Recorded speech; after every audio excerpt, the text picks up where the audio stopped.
Welcome in, ladies and gentlemen, to this edition of All Access AM, our second episode. It is Wednesday, October 15th. I'm Billy Embody. Thanks for listening to us wherever you're catching us at. Make sure you follow us, All Access AM, on X, Instagram, or you can find us on YouTube there. And we've got a jam-packed show, and we're going to jump right into our guests of the day. Florida State obviously started out with a bang this year, beating Alabama, but have since fallen on tough times in ACC play, which has been exactly where they've been over the last 16 months or so. And the Seminoles are trying to pull themselves out of it.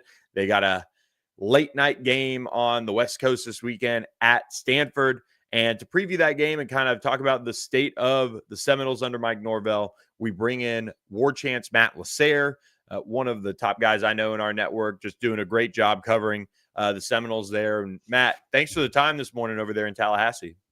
Yeah, thank you for having me on, man. I'm excited to talk a little bit. What is the temperature like over there in Tallahassee after, what a start to the season? Everybody thinks, okay, all the buttons that were pressed are there and have worked. And now it's a lot more the same in ACC play. Yeah, I think if you would have told me 3 months ago they were 3-3 to start the year, I'd be like, that sounds about right. That's probably okay. And then you tell me it's 3-3 with a win over Alabama, you'd be like, what the hell's going on? Like, that doesn't sound right. But it's it went from the highs to highs to back to the lows to lows. It's kind of weird how it's gone. The weird part is it's a kind of a weird time to fire a coach right now, even though everyone's doing it. I think that the market might be too big for Florida State to kind of go into it right now. And then the big buyout, even though Penn State just paid out James Franklin too, I think it just makes it tough to make a decision with all the factors going on. Like, your home run hire right now would probably be Alex Golesh, just with all the money flying around. Yeah, I was about to say, that is a guy who has, certainly raised eyebrows in the state of Florida. And, college football is better when the entire state of Florida is rolling. It's more competitive. You've got Seminoles, of course, but Florida Gators, Miami Hurricanes, and then UCF and USF have kind of pulled their weight at various times over the last 30, 40 years or so, dating back to when those programs got underway. And, for Florida State, do you think that'd be something where if they opted to move on from Mike Norvell, is that beneath them to go hire the USF head coach, even though it shouldn't be? I think the fan base wouldn't be too happy about it, and they would be like, oh, really? This is the best we can get? But yeah, I think in general, again, with the buyout being so big in the NIL era where you have rev share in-house, I think you have to go look at a cheaper guy, right? Because then you can pay your players more. And that's, in general, there's probably be a market correction when it comes to all these coaching contracts. There has to be. There's just, ADs need to learn how to negotiate a little bit better too. But it's, yeah, I think that honestly he would be a good hire. I've liked him. I've watched USF a good amount this year. A lot of it has been because they've played UF in Miami, and our fan base wants them to win both those games. But it's I think he'd be a great hire for Florida State, someone who already knows the area. He's for USF, he's recruited fairly well, right? And I think that would have to be a top target for you already. And let's get back on the field a little bit. We might circle back there to the coaching carousel world and the realness of a potential change at the top at FSU. But they do head out to play Stanford this weekend. This West Coast trip is no joke. It's I just asked James Franklin how it went for them out there against UCLA. But for Florida State, I mean, this is an opportunity at a get-right game. Stanford got an up-close look at them this past weekend when SMU faced off with them, and they are a team that is still very much trying to develop new personnel that can actually bring them back to where they were earlier in the 2000s. And how much pressure is on Florida State right now to get this done? Like, if they go out there, I mean, that they got to come away with a win in this sense.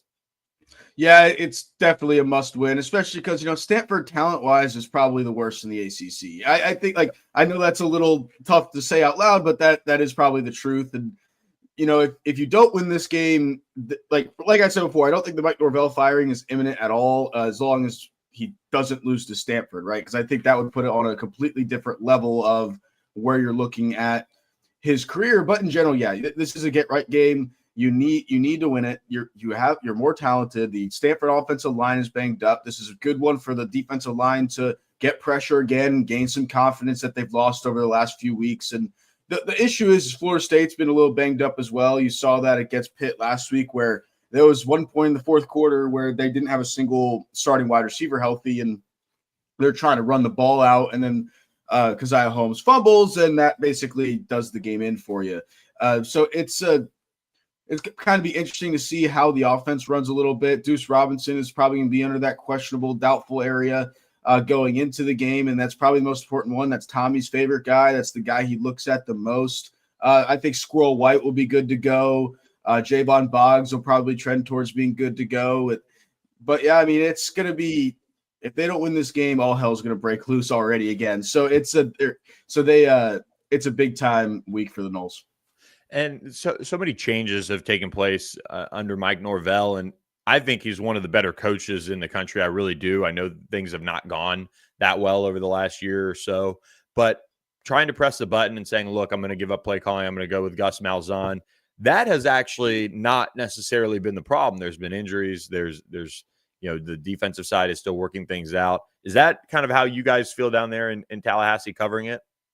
Yeah, I do. I think it's and I think Gus almost slipped saying, like, are you talking about literally during the press conference, well, are you talking about the offense? We're like, well, I guess they feel the same way on the inside a little bit. Yeah, it's what's weird about the defense is that we saw them do it against Alabama. Like, it's not like it's not there.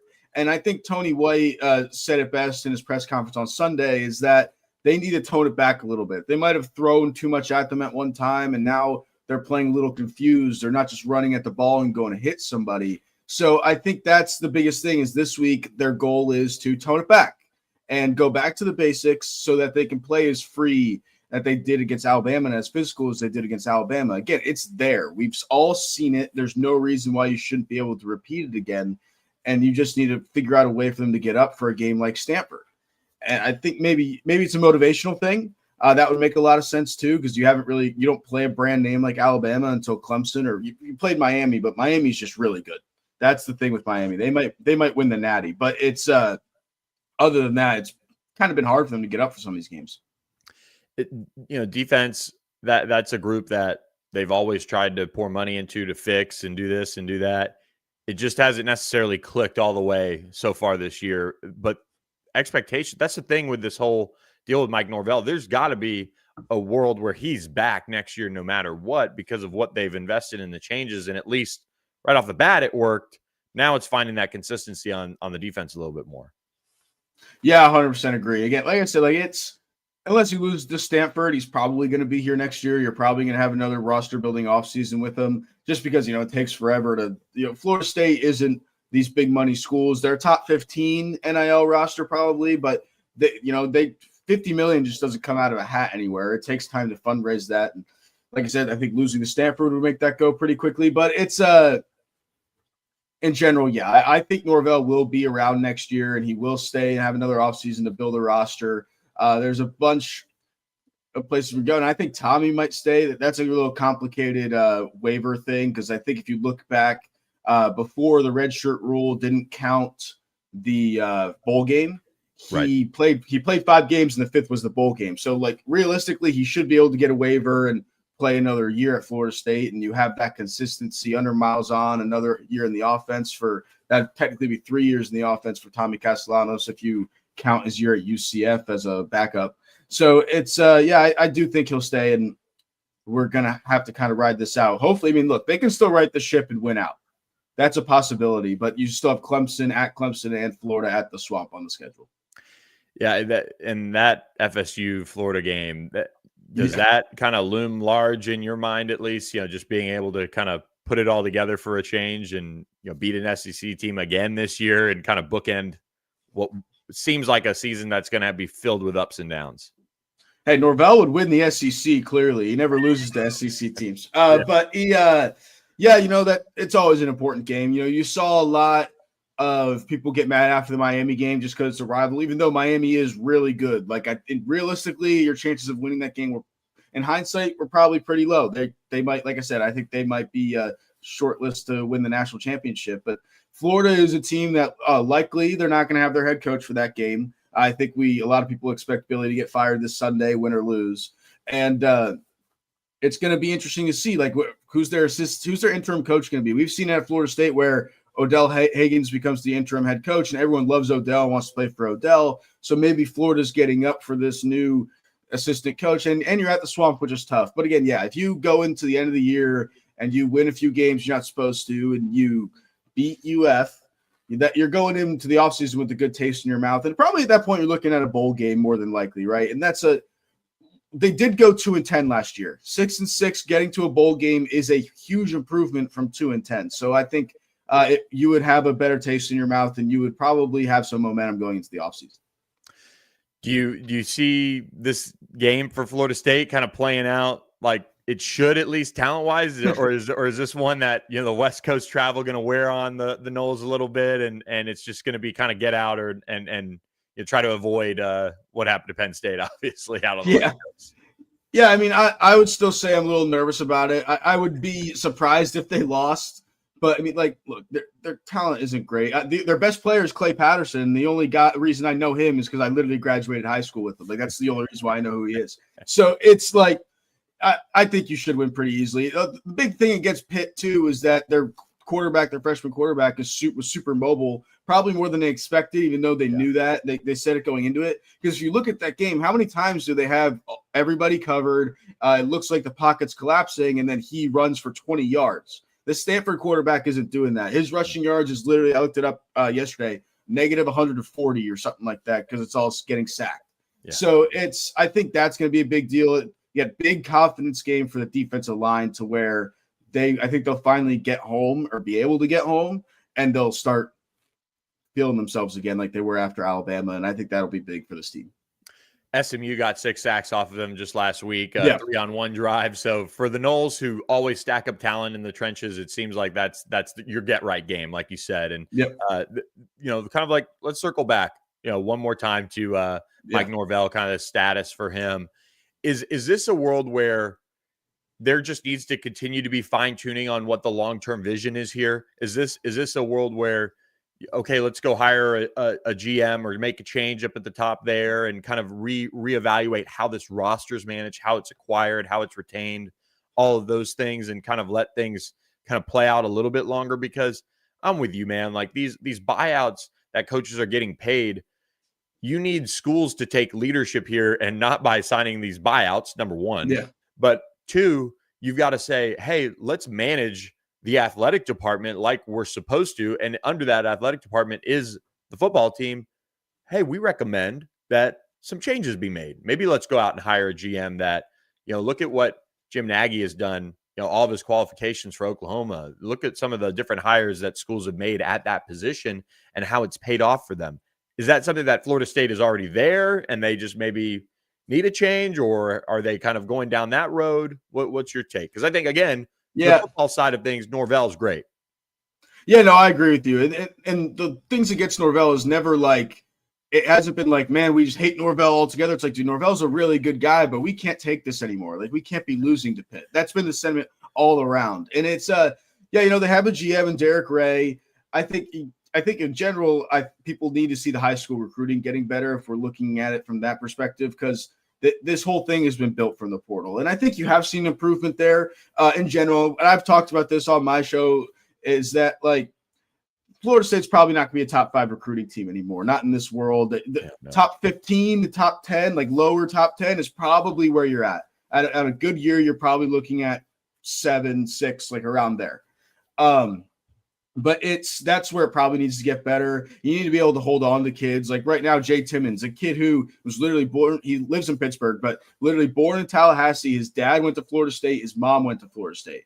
He's visiting Ohio State officially this weekend. Like, that's a guy you need to hold on to. That's a legacy. He's a 5-star talent. That's a guy you need to hold on to. And those are the recruitments that Norvell has been able to hold on to in the past, like your Travis Hunters, your KJ Boldens, stuff like that. So if you hold on to those guys we consider generational talents in the industry, like, you're looking at a completely different talent roster right now. Like, could you imagine Travis Hunter on that 2023 team? They're not getting left out of the playoff. Yeah. Like, it's kind of insane. Like yesterday, man. yeah. But again, I think, I agree. Like, maybe you need to bring in a guy in whatever position coach it is, or maybe he's just like a front office, quote unquote guy, a recruiter, a guy who like is known for recruiting, I think could solve a lot of problems. It'll be interesting. This world of recruiting going to change. The new transfer window is out in January. So Norvell and company at Florida State, if they're still there, which Yeah. I think they're there. They should. They should be. They should be. There's not enough money in the pot right now to, unless again, if they beat Stanford, I think you can, or lose to Stanford, I think you can raise $50 million pretty quick. Yeah, no question about it. So, we've seen that with losses to bad teams on the West Coast. That's usually the precursor to a bunch of money getting poured into a firing. But Matt LaSerre, warchant.com. We know you got to head off to practice. Follow him on X at LaSerre Matt, and we appreciate you jumping on with us. Looking forward to having you back on in the future. Thank you, Billy, for having me again. Yep, good to see you, man. You too. All right, there he goes. Matt LaSerre joining us this morning on All Access AM. We appreciate him stopping in as trying to get my screen right here. But we will be joined by Bryce Koon here shortly. He's going to talk a little Georgia Tech. He has seen Clemson up close and personal for those SMU fans in the chat listening as well. So we'll have Bryce here at 7:20 a.m. Central Time here, and we'll get a good look at Georgia Tech ahead of their matchup this weekend at Duke, a massive one in the ACC, as those two teams, both unbeaten in the ACC, both in very different worlds, coming off of their non-conference slate. Duke, disappointing run in non-conference, unable to get wins over Illinois, and on the road at Tulane, Darian Mensah. This is where he's got a chance to make some of his money and pull an upset over Georgia Tech. I actually believe Georgia Tech might be the dogs in this game. Pull it up right now. Duke -1.5 on that one. I am very tempted to go ahead and give out my pick there ahead of Bryce getting in the studio, where Georgia Tech is going to win, obviously outright. But that is, I just have a tough time seeing Duke putting it together against this Georgia Tech team with the way they've played throughout the season. This is a game that Brent Key, I think, would love to grind it out. And if they win 10-7, they won't really care. They'll get out of there with a win and keep on rolling for what seems like a trip to Charlotte, if all things go to plan for them the rest of the season. But before we get to Bryce Koon joining us in just a couple minutes, I do want to tell you guys about one of our partners here at All Access AM, and that is OPW Solutions. OPW Solutions is a commercial real estate, landscaping and power washing, snow and ice control company. They can do it all for you in that world, and they maintenance all sorts of exterior businesses and commercial landscaping that you need done. They can also do fence and concrete repair. That is something that I actually need to look into with them. We've got a little fence that is already starting to warp a little bit.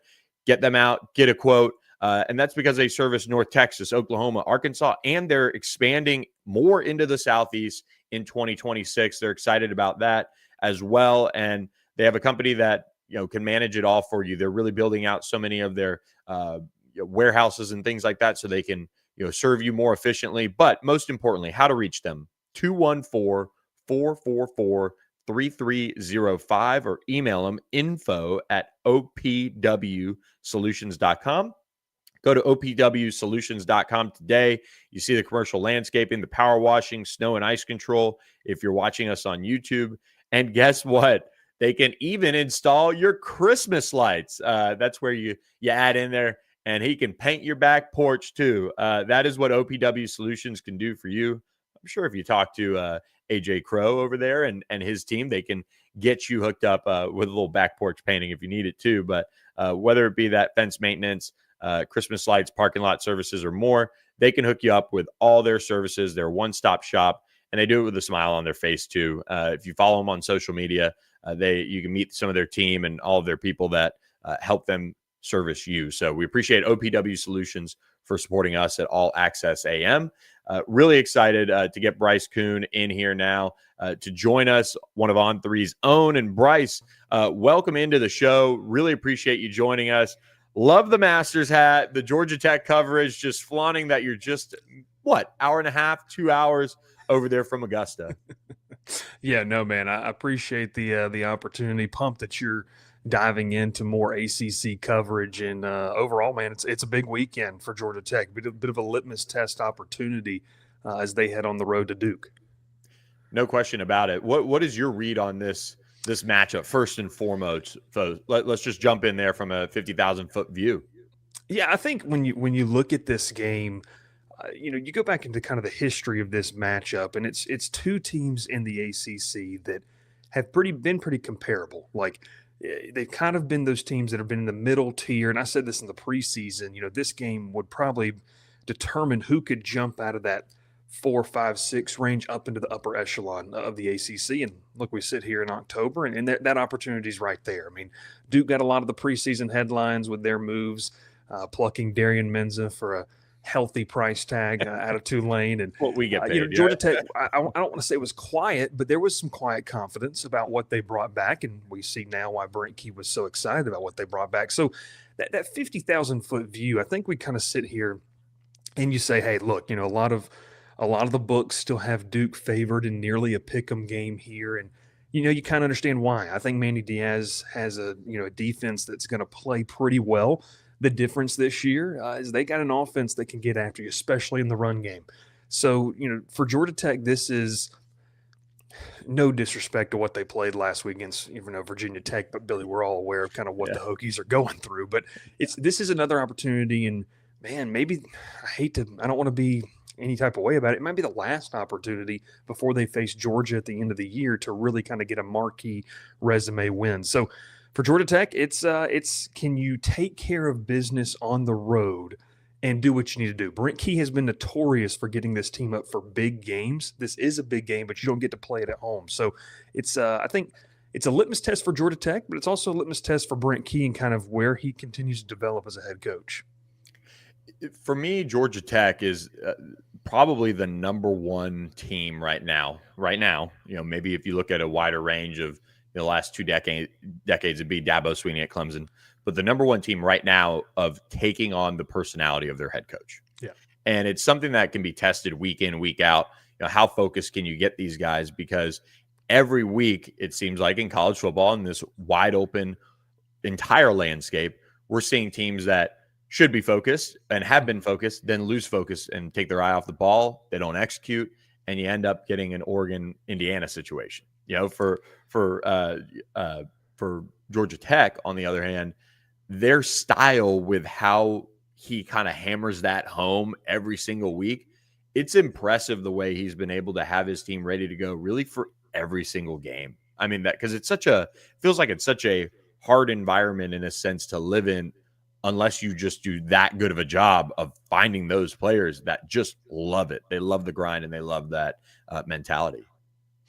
Yeah, I mean, I think when Key came on in that interim role, which feels like forever ago, but it's been a minute now. Georgia Tech didn't really have an identity. I mean, it was kind of like that boat that had broken down out in the middle of the water, and they were just kind of wandering. I mean, they just kind of were just stagnant out there. And you fast forward 3 years, and this is a team that, for better or worse, they know who they are. And I think I said this probably after the Clemson game.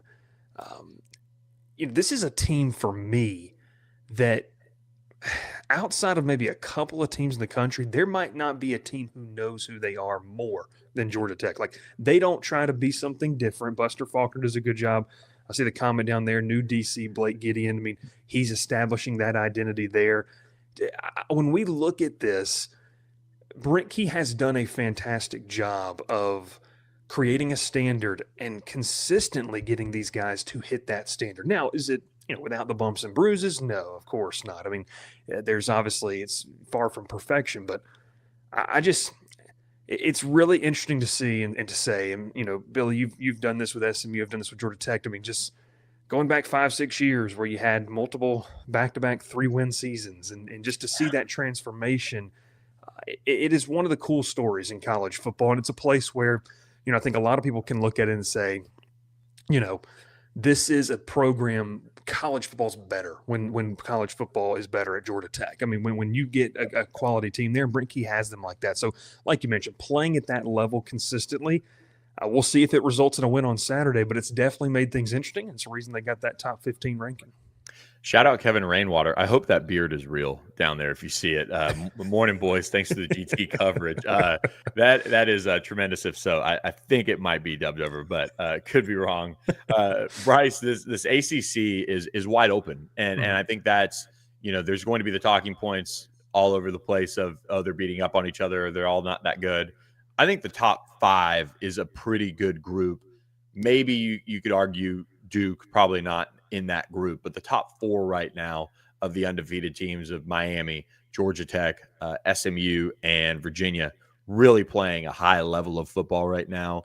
And their resume as a whole is very good. I think last year we saw it kind of fall off just a little bit with so much inconsistency, but the teams so far are at least taking advantage of this wide open nature of this league. And we'll see how the rest of these schedules for Georgia Tech and UVA play out, for example, because they are, advantageous. But you've got this league that I think is really kind of proving to be one of the more fun ones to watch as far as what the conference championship race could be the second half of this year.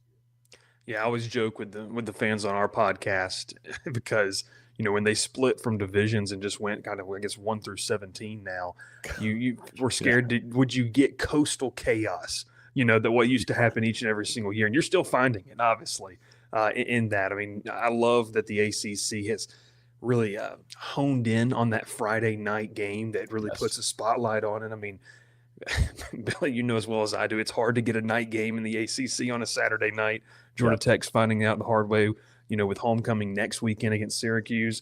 But to your point, I mean, when you look at the top half of the ACC, look, they may not have the stockpile of draft picks that other conferences have, but you're watching some really good football. And I think, we talk a lot about this on our show.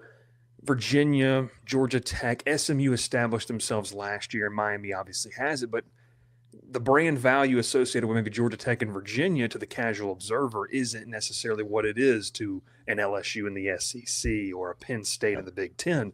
And so I think people are kind of trying to get used to the idea of like, oh, we could see a college football playoff with the Virginia logo or the Georgia Tech logo. They don't know what to think about it. And that's fine. But I think the ACC is doing a good job of positioning itself to be it's probably, gosh, when you look at that in the Big 12, I mean, just they eat each other up, and it's a competitive conference. So to your point, I mean, this is an opportunity for Duke to try to push their way into that conversation after sputtering early in the year against Illinois and down at Tulane. So I'm excited for this game. I'm excited to see what the back half of the season looks like, because if you've been around the ACC for any amount of time, what it looks like in September, October, it can look vastly different in late November. Bryce Koon of On3 Sports and the Crowded Booth at the Crowded Booth joining us on this Wednesday morning. Bryce, the Clemson team that we've seen this year, you got a chance to watch them up close and personal as LSU took them on this year in Death Valley, or not, and got the win over there. I teed that one up for all the LSU, if there are any LSU fans. But this Clemson team is not what we've seen, but Dabo Swinney and his track record of getting them to believe down that stretch is something that we're all kind of going to find out, I think, this weekend, if that's going to happen. That is probably the biggest storyline for me out of this weekend, because, look, Georgia Tech and Duke are going to do their thing, and that's going to be a good game, I think. And you're going to see, I think, Georgia Tech come out on top, so it kind of keeps everything headed in the right direction for Georgia Tech to make a college football playoff appearance. But Clemson, if they can reel off a win and you get some chaos, then things start to get interesting once again with, Dabo Swinney's magic down the stretch of this season. Yeah, I mean, I remember watching that team up close and personal in week 1, and then obviously when Georgia Tech faces off against them in week 3. And, I talked about this in person. I just felt like Clemson didn't show that elite speed on the outside, and that was something that they just really lacked. And if they can somehow figure out and turn this thing around, which a lot of people just the diehard Clemson fans just point, well, look what happened last year. Yeah, I don't want to play with fire too often in that sense, but I think that in my opinion with Clemson, they have enough talent to turn this thing around. You kind of have to start worrying about maybe the mentality, like what's in between the ears of some of the guys there, because you're banging your head against a wall and you feel like you're putting in the work. The results aren't there. And There's a couple programs across the country that feel like maybe they should have another win or two in the column for them. And I think Clemson's one of those teams that feels like they should have at least one, maybe two, against both LSU and Georgia Tech. So if Clemson wins this weekend, it does create a scenario to where you can't just chalk it out and say, okay, because I think a lot of people right now, Billy, are saying, all right, it's probably going to be Miami, and then it's going to be one of SMU, Georgia Tech, Virginia, or Duke if they were able to knock off Georgia Tech this weekend. If Clemson wins, it starts to throw a wrench into this thing where you're like, man, the next 90 days are just going to be an absolute – I don't know if you've done this yet, Billy. We've done this on our show. Like, the tiebreaker scenario is absolutely get my quarters mess. out. It's a mess. Yeah, you got to get – you got to go hire somebody to get on an Excel spreadsheet to kind of look at this thing because it's ridiculous. So if Clemson can turn this thing around quickly, it's got to happen now. I mean, I think that's the biggest thing. If they lose this weekend, then you kind of start to say, okay, you never want to say they're out, but the odds of them getting to Charlotte are pretty bleak in my opinion. Yeah, we appreciate all the Georgia Tech fans in the comments right now, shouting them out, throughout the show. Aaron Holland rolling with us this morning. Bryce, you spent some time around SMU over this offseason. What stood out to you from your, first impressions of this program and just kind of how they operate, and obviously now putting their conference winning streak to the test this weekend at Clemson? Yeah, I think, the biggest thing, Bill, and you and I've talked a little bit about this, is they didn't want last year to be this one-hit wonder. Like, that was really, really important to them. And just talking with some people, in and around the program and just seeing how those guys operate, there's a belief that was I hesitate to say, kicking off the foundation, because they left the American Conference on pretty good terms in what they were doing success-wise there. But they didn't want this to be a flash in the pan. And there was some turnover in the portal with what they had to do and had to replace. And I think you kind of maybe saw that a little bit early in the season of guys settling into new roles and new guys settling into their roles. But look, when you've got a quarterback with the caliber of Kevin Jennings, he's going to give you a chance. And not to belabor the point, that's where a lot of those top SEC teams feel like they are. Haynes King, he's the same type of player. Like, if you got a good quarterback, you got a chance in this league to do some damage. So with SMU and what they've been able to do, to bounce back after that loss to Baylor, I know was just gut-wrenching, a gut-wrenching loss.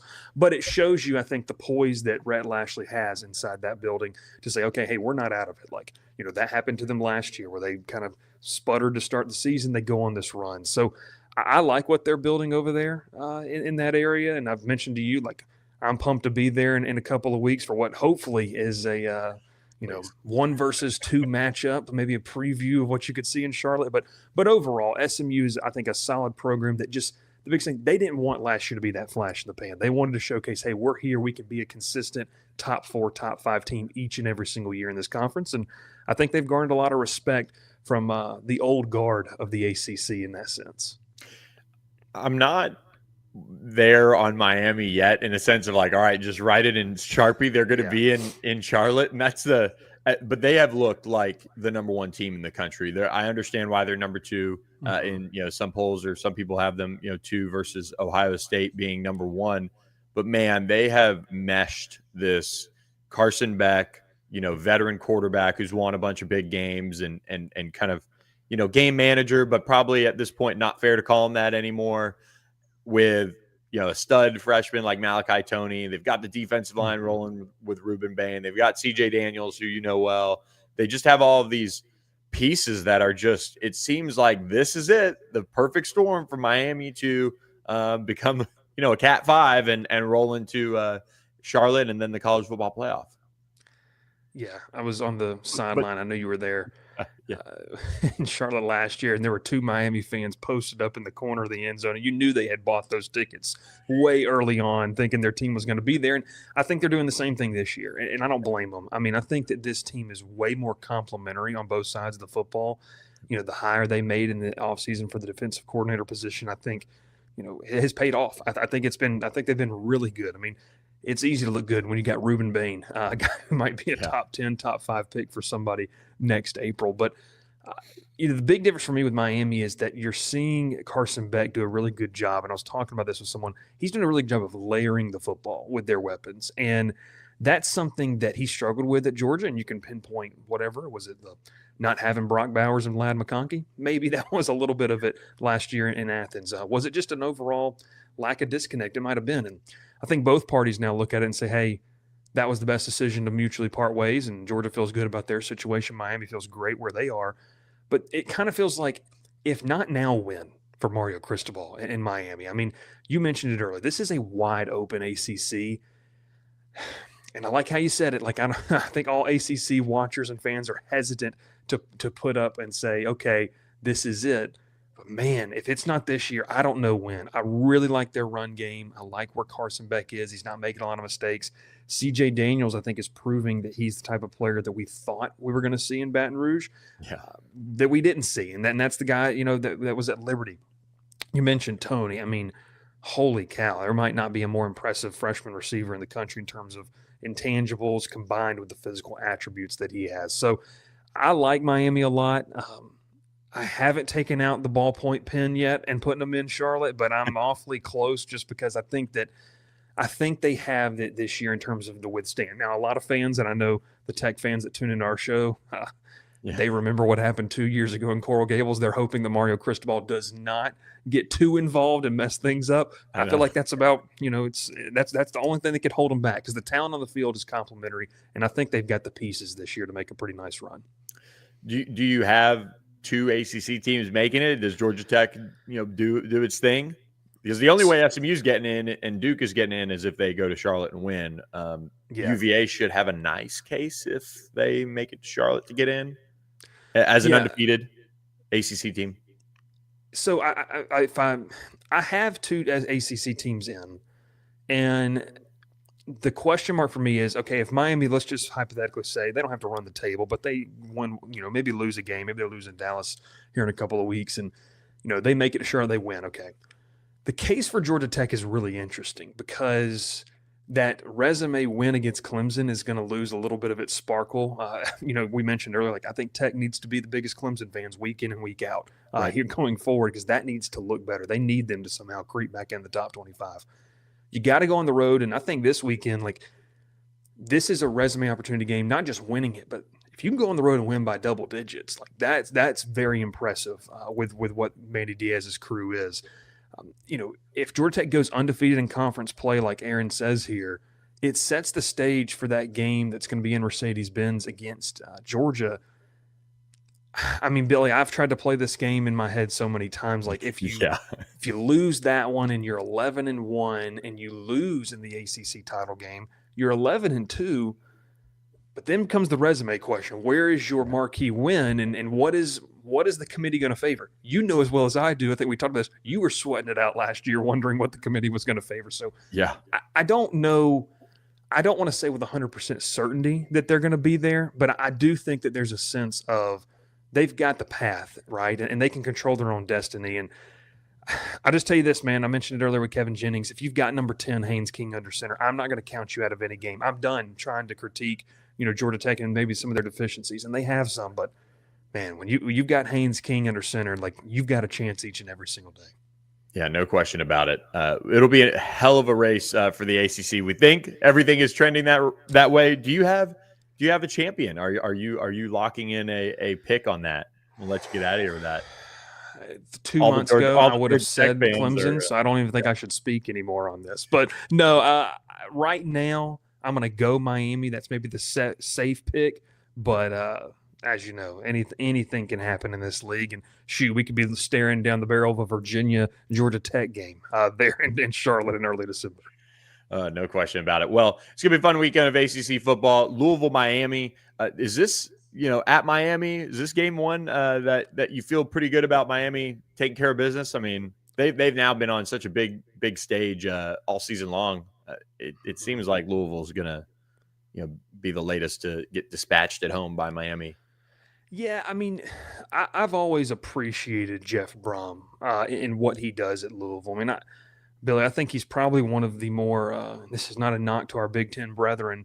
If you're winning at Purdue, you're doing something right as a head coach, and you're winning pretty consistently up there. And so I think Jeff Brom's probably one of the more underrated coaches in the country in terms of what he has.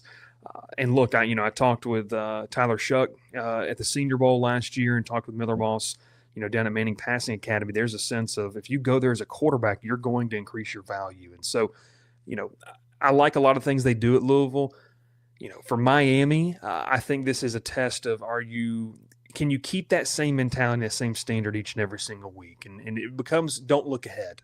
Don't look ahead to what's next. And so for Mario Cristobal's crew, gosh, I know I mentioned it earlier, like just don't get in the way of what this team can do. I think don't try to overcoach or overanalyze what you've got going on because I think you got a phenomenal offensive coordinator in Shannon Dawson who might be a coveted target by programs when we hit the offseason. Let your athletes play in space. You got the veteran quarterback.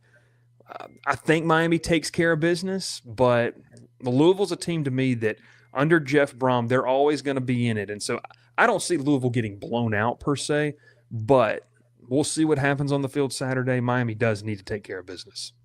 No doubt about that. Bryce Koon of the Crowded Booth and On3 Sports, thanks for joining us. We really appreciate your time, man, and we'll have you on again soon. We're going to have to bring you in a lot more as Georgia Tech continues to be a huge storyline in the ACC this year.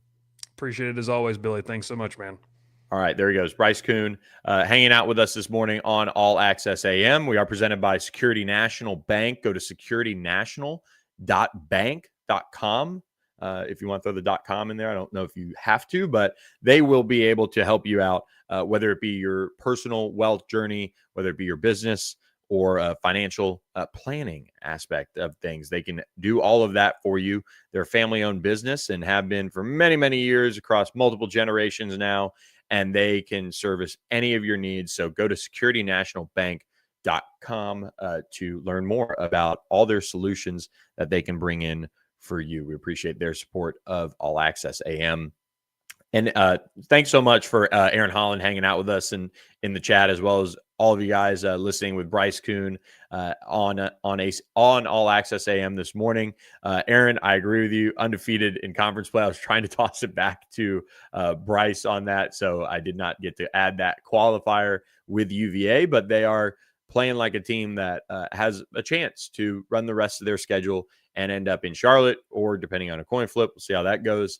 But look, let's cap. I want to start these Wednesday shows with at some point giving you guys some picks for the weekend to make.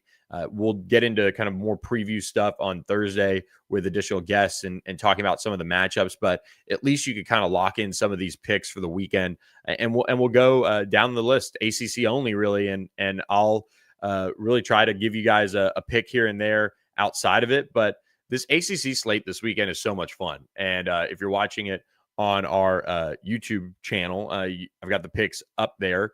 These are the CBS lines. We love BetMGM on our end of things at On3, but their back end is a little difficult to read online. So here's your spreads as they stand right now. Louisville, Miami, 2 ACC games Friday night, plus 13.5 is where Louisville's at there. Man, I'm in the boat that this one might be a little bit closer. I think Miami is a really, really good football team. I do think Louisville is going to bring it this weekend, and this comes from somebody who is not overly high on Miller Moss, so probably a little bit of a contradiction there that I think Louisville's just going to give Miami a really good fight on national television, 6 p.m. Central on Friday, first of 2 ACC games. But give me Louisville to cover, but Miami's going to win this one. I think this one is more of a 10-point game. I think the interesting thing for me is how does Louisville stack up, from a defensive perspective, defending Malachi Toney. You don't want him to get hot. You don't want him to be able to run the show. Opponents averaging 21 points per game against Louisville, so not bad there. But they are a defense that has really, I think, improved a good bit over the course of from last season to this season. That was something that I think most Louisville fans were, at least when I was rolling out of Louisville after SMU had beat them, the call-in shows was all about the defense and how they needed change. I think so far this year, you're seeing a little bit of an improvement. Now, the competition level is not necessarily there, and Virginia was able to win that 30-27 game last weekend in OT, or not last weekend, but 2 weeks ago. Two weeks ago, coming off of a bye. Give me Jeff Rom to have his guys ready to roll this weekend. And I don't know if they get it done, but I think it's a close game. So give me Louisville to cover there. And then this one's fun because UNC and all the things that have gone wrong, they take their show on the road to Cal this weekend. Bears favored minus 10.5 here. I think this is a 14-point win for Cal. I don't see UNC getting off the bus very often this rest of the year with the way things have gone. If you look at North Carolina's remaining schedule as well, this is a team that I think most people can make a lot of money on over the course of the rest of this year. They do then host UVA next weekend and then head to Syracuse, which that one could be. I'd be interested to see any early lines or things like that on that. With the way Syracuse's offense has been, maybe that's a toss up even, and you can still make some money on UNC because I just don't see this being a competitive football team as a whole. But then you get into Saturday and 2 11 a.m. games in the ACC. BC hosting UConn. Bill O'Brien got kind of roasted a little bit online for saying that UConn should be favored. They're playing better, a bunch of different things. It is, oh man, I am riding with UConn on this. I think this is not a good matchup for BC, and it really seems like to me, UConn is a team that is very dangerous at times, just the way they've been able to get off the bus for certain games. But again, they also haven't really, played anyone outside of Q's, and they gave Q's. This was before Steve Angeli got hurt, though. They gave Q's a really good game the second weekend of September, or the first week, full weekend of September, however you want to look at that, in week 2, losing 27-20 in OT. So UConn's been able to, do some things this year. They do have a bad loss to Delaware out there, but kind of a Jekyll and Hyde team. But Boston College has just been straight up bad this year. Give me UConn to obviously win that one outright. And then we get into the fun one, Georgia Tech at Duke. Duke favored minus 3.5. I think we alluded to it on the discussion there with Bryce Koon, but Georgia Tech all the way, take them. I really like what they have put together this year. I think they're going to be able to go ahead and get a win and keep on rolling.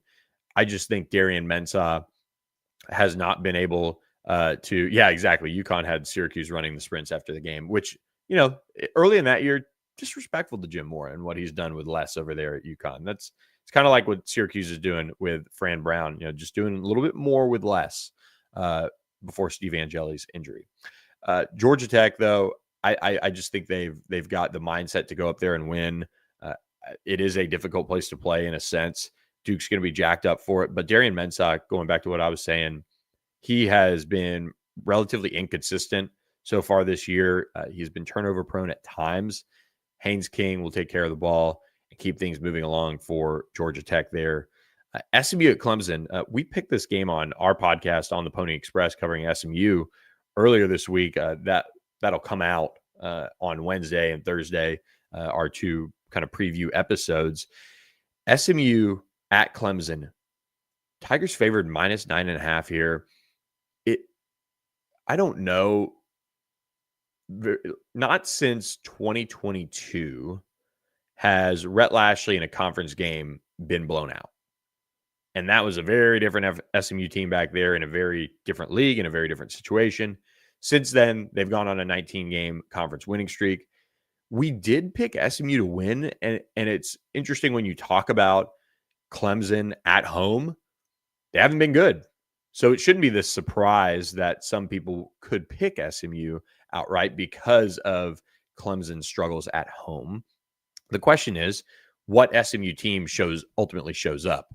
And that's what we're going to find out on Saturday, is what are SMU fans in for the rest of the year? Because if they lose at Clemson, which great environment, hasn't been a place of horrors for anybody lately.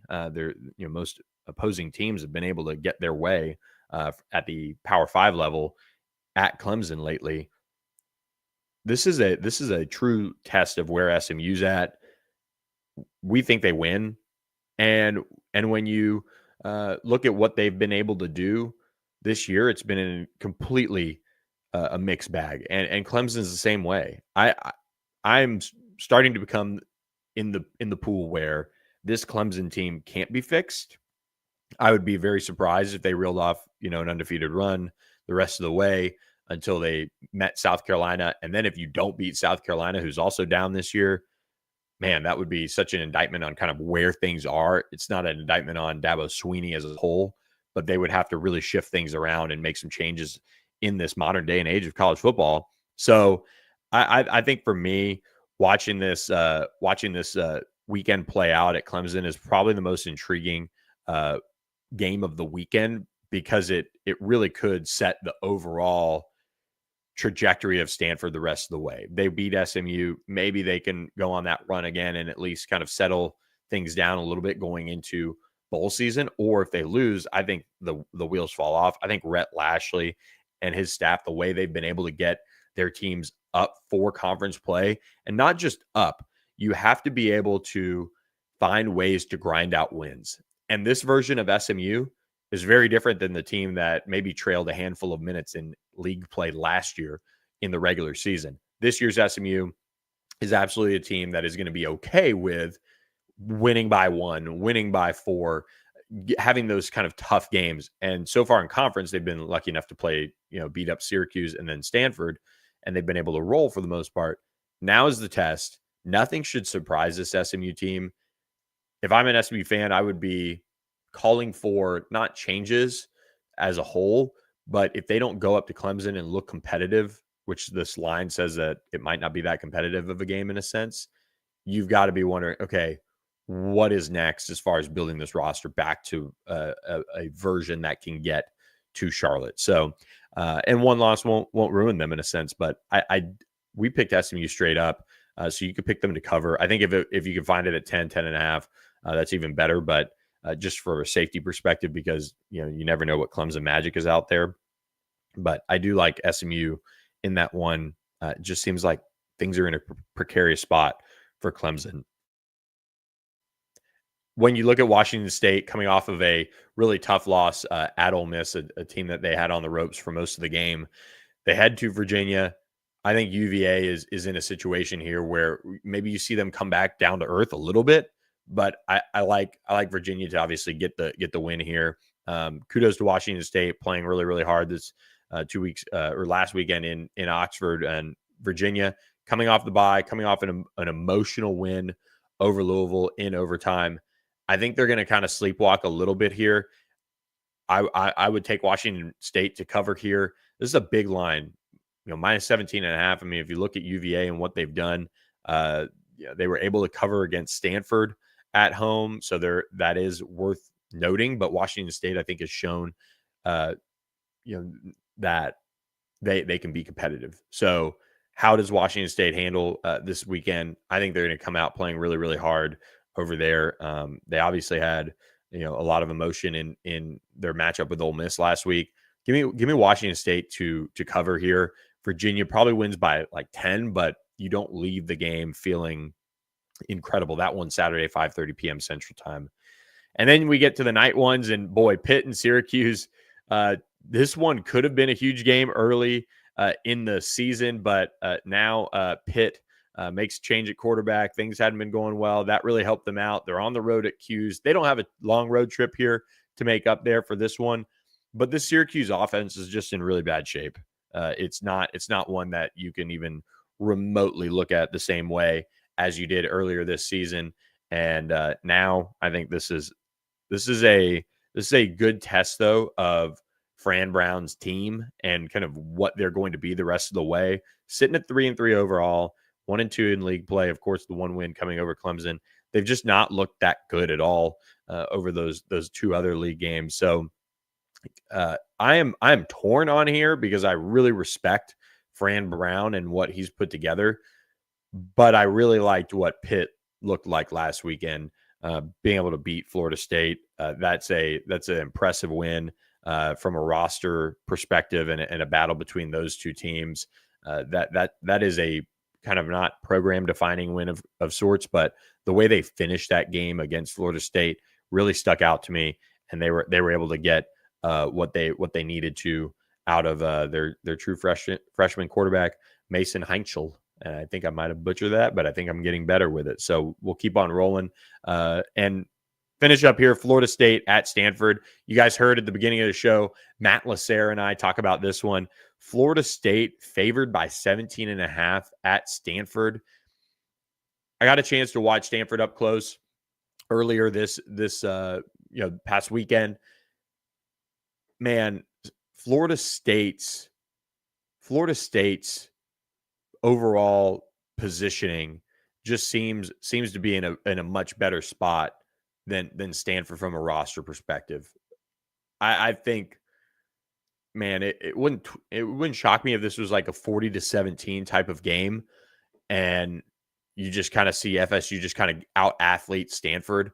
The Florida State just roster is a better group of athletes, and if Matt LaSerre is correct and Florida State's getting healthier and all of those things, that's a big piece to this puzzle for the Noles as they look to, get back on track and finally win an ACC game. It's been a minute for the Noles. They've got to get over that hump and get back to their winning ways. So we'll be watching that one. Again, the pick there would be Florida State to cover that spread. It's a big one. The Noles haven't been great, don't get me wrong, but I just feel like from a roster perspective, it is a get-right game. I would probably stay away from it, but what we're going to give you is we're always going to pick every game. So we might say, okay, we're not going to touch that one. Don't feel like that's a good one to go after, but we will give you the actual pick if you feel so inclined to make one. And that's one where we'll probably stay away from it because the West Coast long trip and long journey feels like a house of horrors situation. But as much as everybody was excited about, oh, wow, Stanford, look at them stepping up, beating Boston College earlier this year. Look how much that has certainly fallen off as things are in a precarious spot there in Chestnut Hill. But Florida State has a roster that should really be able to out-athlete Stanford. I think they'll be able to stand up against Stanford's offense and kind of what they want to do. I think they'll match up a little bit better. SMU had so many issues in the secondary from a depth perspective at corner last week, and still were able to shut down Stanford's offense for about half their drives. It was either feast or famine. I think FSU's group of athletes probably a step up from where SMU's is at right now. For some reason, FSU just hasn't played as well or hasn't played as well as they can with that group and new defensive coordinator Tony White. But this is an opportunity for them to kind of play this straight up, I think, and grind out a win. And I think they pull away and cover. Like I said, I would not pick it, but we're giving out picks. That is my pick, is that Florida State does cover. But like Aaron Holland, who's been hanging out the entire time with us in the thread, too much talent and shouldn't lose. Is that not the epitome of Florida State football over the last year or so? Too much talent and shouldn't lose.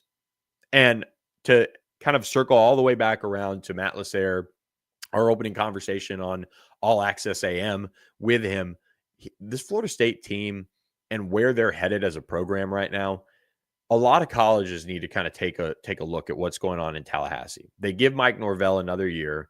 It's a lot of money to pay him out. They go out and hire Gus Malzahn, who I think that has been a decent success. It hasn't been nearly what it needed to be, but this was a program that needed a total kind of reset, rebuild.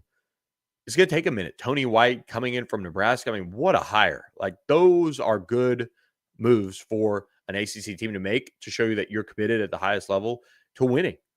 And that's what Florida State is. They have got to figure out these roster issues. And some of these teams across college football as a whole, but some of them are having some of these holes in their rosters because of two things. You're not seeing the push to develop even more. You're not seeing that unwavering, that non-negotiable of, hey, we were good last year or we were really bad last year. Let's lock in and get that much better with the existing players on the roster. It's kind of a, okay, all right, awesome. We're keeping you. We're paying you money. We like what you're doing. Keep doing your thing. And there's got to be a driving force behind all of that. And some teams have it, some teams don't. And it comes and goes with each roster each and every year. But Florida State getting that win over Alabama shows there is something down in there for the Seminoles. They've got to keep pressing the right buttons at different moments over these next 6 months, really, to put that roster back in where it can actually overcome a bad game or a bad situation and win. And that's where the next step is for some of these teams that are committed at the coordinator level and the staff level and need to make changes at that level. Instead of firing a guy who's a good coach, like I think Mike Norvell, he's done it at multiple spots now. He is a really good coach. So you've got to find a way, if you're Florida State, to probably make this work for one more year and see where it goes. And sometimes as an AD, you've got to bet on something, right? Like Penn State bet on that they can go out and do better than James Franklin, which is a really tall task with how many wins he's gotten over the last 12 years with the Nittany Lions. But you better be sure you're going to go get that guy who can be that guy for you. Otherwise, you're going to end up fired.